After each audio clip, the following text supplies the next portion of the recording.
Estou eu aqui para mais um vídeo dessa série sobre o INSS. Se você não viu os outros vídeos, volta aí no meu site para você acompanhar os outros vídeos com relação a essa série. E hoje eu estou aqui na presença do Dr. Armando Gomes, meu amigo, advogado, né? Vai estar o nome dele embaixo, a OAB dele conforme manda falar, né? Tem que citar, né? Pelas legalidades. Isso, vai ser citado aqui, vai ser citado. E eu trouxe ele, que é um profissional devidamente habilitado e competente para isso, para bater um papo comigo com relação ao INSS. Já inclusive respondendo algumas dúvidas que me mandaram para mim, principalmente nas redes sociais. Aqui, Armando, a Rosimeire Rodrigues, ela me mandou o seguinte: eu fiz vários empréstimos, mas o INSS desconta um valor muito alto. Estou recebendo muito pouco. Tem como diminuir os meus empréstimos? Olha, Rosimeire, essa é uma pergunta assim, bem polêmica. Por quê? Primeiro vamos entender a questão de margem, né? Margem que vai entrar naquela questão financeira bancária, né, Nilo? Que vai entrar numa questão assim, que é difícil às vezes para as pessoas, que ela vai entrar numa bola de neve, né? Precisa de uma gestão financeira sobre o tema. Mas hoje a margem autorizada pela Previdência é uma questão discutível, inclusive polêmica, que é 30% para comprometer a renda daquele beneficiário. Daí você pergunta, como é que as agências bancárias vão fazendo empréstimo em cima de empréstimo em cima de empréstimo? Aí existe uma irregularidade, eu não vou chamar de licitude, né, para não se tratar polêmico, mas vamos dizer aquele jargão que o pessoal brinca: o meu gerente no banco. O gerente não é seu, meu amigo, o gerente é do banco, ele vai verificar as questões para o banco. Como é que a senhorita conseguiria resolver essa questão?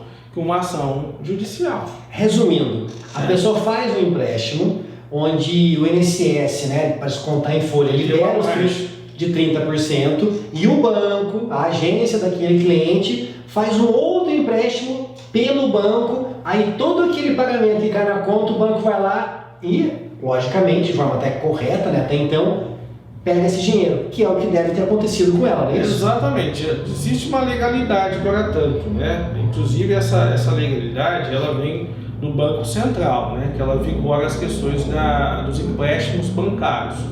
A Previdência, ela vai... quando você vai fazer o empréstimo, você pede uma carta, não é isso? Qual que é a sua margem, né? Compromete até 30%, né? Só que as agências bancárias, muitas que às vezes a gente tem contato, são privadas, né? São poucos hoje os bancos públicos. Ela fala assim: vou recomprar a sua dívida. Com essa pandemia mesmo, dá um exemplo casuístico aqui, minha esposa, né? Ela recebeu várias e várias propostas de empréstimo, coisas absurdas, né? Daí a gente colocava na calculadora lá em casa, vamos ver, vou falar pro rapazinho: peraí, nós vamos dar uma analisada só pra gente ter uma noção. Coisas tipo assim, a gente recebeu uma proposta de 60 mil reais com a margem dela. Só que na prefeitura a margem dela não é essa, a margem dela é 15 mil. Como é que pode? Que diferença de 15 para 60? Você entendeu? A margem da fonte pagadora dela é 15 mil. E como é que o banco está vendendo um empréstimo de 60 mil? Daí a gente calculou quanto que ficaria no final das 42, 72, 150 mil reais. Entendeu? É quase 3 vezes mais. Então assim, o banco ele quer vender o empréstimo. Porque o que pode acontecer com a Rosimeire? Se ela for no banco e tentar refinanciar isso, vai ficar pior. Então qual o seu conselho para ela, para resumir, para ela entender? Procurar um advogado. Procurar um advogado. Expor a situação. Exatamente, tem que ser um advogado especialista na área financeira, né, que faz essas revisões de crédito bancário, de financiamento. Aqui em Guará tem alguns bons profissionais, eu não posso, né, citar por questões de concorrência desleal aqui, mas existem profissionais nessa área específica que vai rever essa questão desses juros bancários, vai verificar essa questão de margem, gente, e ganha, viu? Eu vou ser bem sincero, lógico que tem que fazer uma assessoria jurídica, analisar aquele contrato bancário e com certeza vai ter um juros abusivo ali. Rosimeire, então sua pergunta foi respondida. Jeito tem, ao que parece o banco te emprestou mais dinheiro do que deveria, então você procura um advogado que com certeza ele vai te orientar a resolver essa situação para que você não se enfie mais dívidas. É isso, espero que a sua resposta tenha sido satisfatória para você, tá bom? Maravilha. Valeu, Armando. Vamos para a próxima aqui. Próximo. João Augusto. Essa é legal também. Porque a pessoa que acaba de se aposentar e já na sequência dos dias, os bancos que a pessoa tem em conta já começam a ligar oferecendo empréstimos o dia todo e semanas seguidas, sendo que a pessoa não deu o número para os bancos. Vixe, a carta nem chegou pro escritório do advogado, às vezes nem chegou, o negócio é online, né? Nem chegou a carta falando, seu cliente está aposentado. Você dá aquela informação, ô seu Zé, passa aqui, tem uma informação boa para o senhor. Tá aqui, o senhor está aposentado. Nem é o banco, são financeiras, elas já têm informações. Gente, nós estamos no nosso Brasil brasileiro, né? Infelizmente, tem que tomar muito cuidado com esse tipo de situação, porque tem muita fraude. Hoje tem robô, cara, isso é brincadeira, existe robô. Eles têm um sistema lá que quando entra no sistema da Previdência, algumas empresas trabalham só com isso, com esses créditos consignados. Eles ficam sabendo na frente do advogado, na frente do beneficiário. Entrou no sistema, eles já ficam lá sabendo. E é onde acontece esse tipo de situação. Por que acontece isso? Infelizmente, existe uma brecha no sistema, existem empresas que vivem e trabalham sobre essa ótica, né? É legal? Aí vem aquela questão, né? É legal ou não é legal a questão, né? Se está no sistema já está efetivado, está dentro da legalidade. Como é que a informação chegou mais rápido para aquelas empresas financeiras, não chegou para o próprio beneficiário? Aí é uma questão de burocratização, né? Aí fica aquela interrogação, será que existe algum tipo de fraude no sistema? O que é isso, né? Realmente é um grande mistério. Eu poderia até aqui abusar e falar, mas por questões de ética eu não vou falar mesmo, porque a gente acaba gerando uma grande problemática para a gente. Mas como é que é o nome do nosso amigo mesmo? João Augusto. O João Augusto, isso é uma prática comum, tá? Acontece mesmo, tá? Às vezes eu tive cliente já que já fiz até empréstimo. Como é que eu fiz empréstimo? O senhor nem me passou, que eu estou aposentado. Eu fiz, aceitei. Acho que você está lendo. Acha que o advogado não deu informação, mas por conta do sistema atualizou na Previdência, essas empresas já captam a informação e vão fazer empréstimo. A margem do cara ganha R$1.000, margem de 30% já comprometeu o cara. Então, você, João, e outras pessoas aí, fiquem atentos. As empresas financeiras podem até entrar em contato, cuidado para não acontecer o que aparentemente aconteceu com o Rosimeire. Exatamente. Né? Pagar muita dívida, é um empréstimo, no caso aí, que você não tem como cancelar tão facilmente, né? Vai descontar na folha e você vai ficar sem dinheiro. Resumindo, é isso. Até porque eu tenho um instituto do direito civil que chama novação. Então, por exemplo, se uma dívida está prestes a prescrever, não vamos ensinar coisa errada aqui para os nossos, né, telespectadores, né? Mas a única coisa que dá problema de ordem de prisão civil é os alimentos, né? Não vamos abordar esse tema. Então entra naquela situação dos débitos, né? Cheque especial, cartão de crédito, consignados e tudo mais. Se você não tem condição de arcar com isso, o banco vai ter que procurar os direitos da justiça e executar o cidadão naquele contrato. Só que muitas vezes para o banco não compensa. O que o banco tenta fazer? Está chegando perto da prescrição, né? 5 anos, alguns contratos 20, enfim, a maioria dos casos é 5 anos. Vai prescrever. O que o banco faz? Ele oferece para você uma proposta, sabe? Praticamente recusada. É surreal, recusada. É porque ele faz, ele nova aquela dívida, ele renova a dívida. Então aquela dívida que está chegando na prescrição, tem até um instituto que nós, né, na responsabilidade civil, chamamos de prescrição virtual, é quando aquela dívida está com quase 5 anos, não compensa o banco entrar mais com a ação, então já está em prescrição virtual. Vai citar, vai chegar no cara até receber, vai prescrever a dívida antes de atingir o devedor. Então entra na prescrição virtual. O que os bancos fazem? É muito comum. Às vezes eles vendem os débitos numa financeira. Nós até tivemos um exemplo, né, particular, né? Vende para a financeira e a financeira quer receber o dela. E é onde o cidadão entra nessa bola de neve aí. Então é por conta disso daí, tá? Fique atento, tente verificar as informações, ligue no 0800, tente pegar a CNPJ, tente verificar se realmente é uma financeira, porque às vezes tem aquela história, né? Um milagre demais, o santo desconfia. Exatamente, tem mais. Temos um exemplo próximo de nós, né? A questão de investimento, que foi aquela questão de Lorena, que também não vamos citar. Quantas e quantas pessoas não entraram naquele golpe lá de Lorena? E tantas outras que nós conhecemos também, né? Um monte de colegas que, infelizmente, atuam nessa área financeira e não atuam dentro da legalidade. Beleza, João Augusto? Tudo certo? Beleza. Espero que seu comentário, sua resposta tenha sido atendida aí, tá bom? Vamos aqui para a próxima. José Fernando Rosa. Vamos lá. Meu pai faleceu e não viu sua revisão ser atualizada pelo INSS. Passou na mão de 3 advogados e agora? Eita. E nada. Passou na mão de 3 advogados e nada. Só minha mãe sabe das dificuldades no dia a dia. E aí? 3 advogados, passou na mão de 3. Essa é a polêmica, né? Tem que pegar o gato morto e bater do DNA, né? Bom, a gente não conhece assim, a história em si, né? Mas vamos para a questão prática. É um órgão do governo. Como é que é o nome do nosso amigo? José Fernando Rosa. José Fernando, olha, é um órgão do governo. Ele é extremamente burocratizado, é moroso. O INSS é moroso, gente. Eu vou dar até um exemplo particular aqui de um cliente meu. Eu estava conversando com o Nilo aqui antes da gente entrar aqui para a filmagem. A gente fez uma ação trabalhista, ficou alguns débitos, né? Para que fosse atingido o pedágio da aposentadoria desse meu cliente, né? E a gente fez o acordo, estava tudo certo. Só que o empregador ele fez um pagamento do benefício do INSS como um MEI, e o meu cliente já tem 77 anos, né?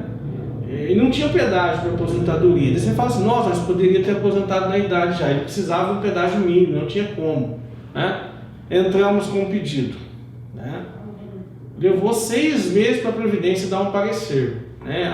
Ele não tem o pedágio correto.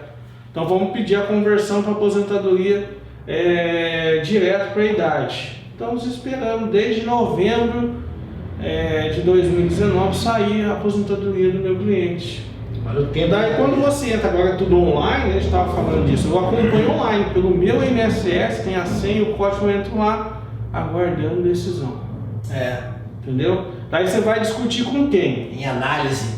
Exatamente. Aí você vai, olha, tem um atendimento especial para advogado. Até na pandemia agora abriu essa oportunidade. Aí você vai lá na Previdência. Advogado, né? Já é um pouco atendido, né? Com um pouco mais de visão. Cara, vai vir aqui o advogado. E você vê o que acontece. Existe um pouco, na minha humilde opinião, de descaso, sim, né? Porque às vezes o sistema ele poderia ser operalizado de forma mais eficiente, às vezes não é, entendeu? Poxa, o cara cumpriu com a vida dele, 67 anos, gente, 67 anos, cheio de problemas de saúde, aí esperar 6 meses para uma aposentadoria, e às vezes acontece o que aconteceu no nosso exemplo, vem a óbito, né? Exatamente. Vem a óbito. Então, vamos lá, vamos entender. Eu não sei o que aconteceu, né, com os 3 colegas de trabalho aí, mas, gente, é aquela história do advogado, né? Tem que ser muito polêmico aqui.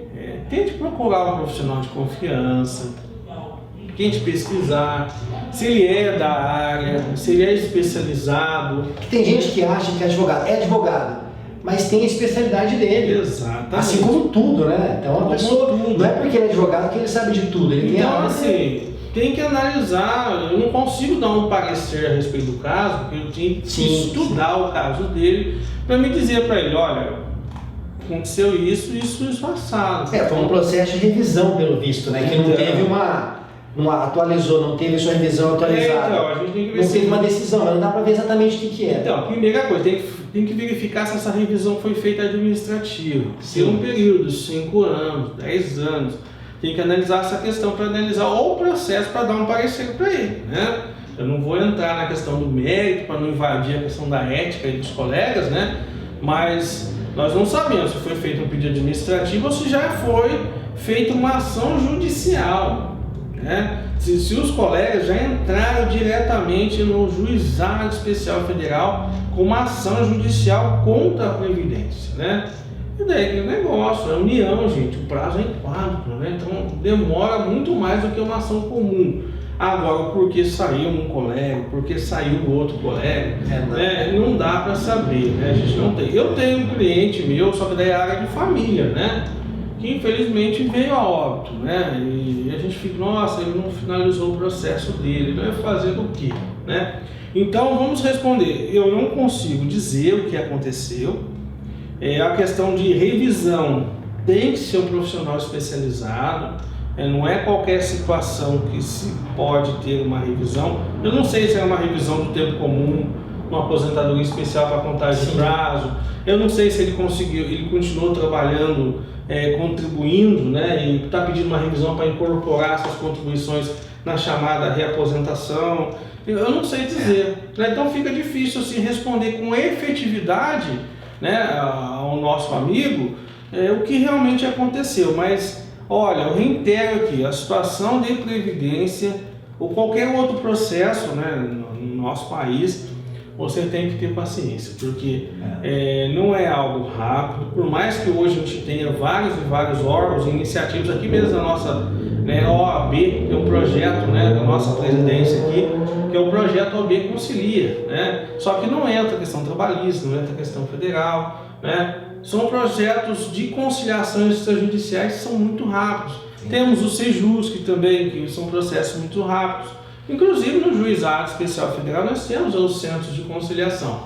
Mas vamos entender que a Previdência é um órgão da União, né? E muitas vezes o procurador lá, o funcionário público, ele tem, por ética lá, sempre recorrer. Então muitas vezes um processo ele vai parar lá no STJ para finalizar, né? Então aqui, resumindo aqui para o José Fernando, para poder finalizar, é o seguinte: não dá para ter uma resposta muito objetiva sem ter as informações. Sem acessar, não sabemos, né, sem fazer um diagnóstico técnico jurídico para informar para ele, olha, aconteceu isso, aconteceu exatamente. Então a dica seria procurar uma pessoa especializada, ou um quarto advogado, ou uma outra pessoa para analisar seu caso, tá bom?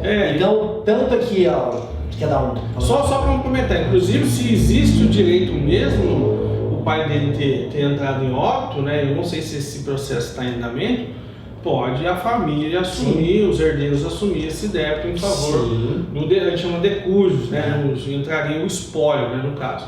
Então, se existe um advogado lá ativo, né, ele pode verificar se existe um processo judicial, ele pode ir até o Juizado Especial Federal, né, tem um atendimento mesmo com o Covid-19, com a pandemia, ele pode dar uma verificada de com que status está esse processo. Eu não sei se é administrativo, eu não sei se já está no processo judicial, né, federal no caso, mas se existe o direito, ele pode ser requerido ainda mesmo. Então, aqui para vocês aí, aqui foram só alguns comentários que eu selecionei para não ficar um vídeo muito longo, porque esse tema INSS, ele é um tema longo. Não dá para fazer vídeo muito curtinho aqui, né? Porque o tema ele é complexo.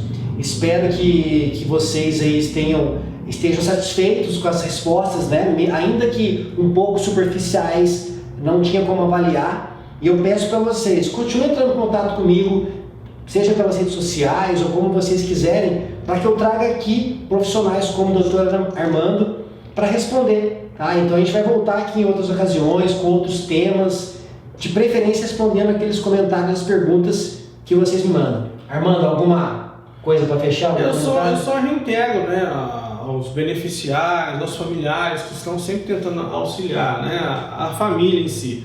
Procure um profissional de confiança, né? Procure um profissional especializado que possa orientar. E pesquise esse profissional. Hoje é fácil no Google, hoje, nas próprias pesquisas, né, das ações do judiciário, hoje paulista ou federal, previdência, você consegue consultar. Porque muitas vezes é aquele negócio, né? Tem muito, eu chamo muito clínico geral por aí, né? Exatamente. Tem profissionais e profissionais. Então, o mais coerente, a gente sabe, né, que infelizmente existe bons profissionais e maus profissionais. Como qualquer área, né? Enfim, então eu acho que o mais coerente é você esgotar as informações, tá? Com certeza. Também coloco à disposição do meu amigo Nilo aqui, se tiver alguma pergunta, né, Nilo?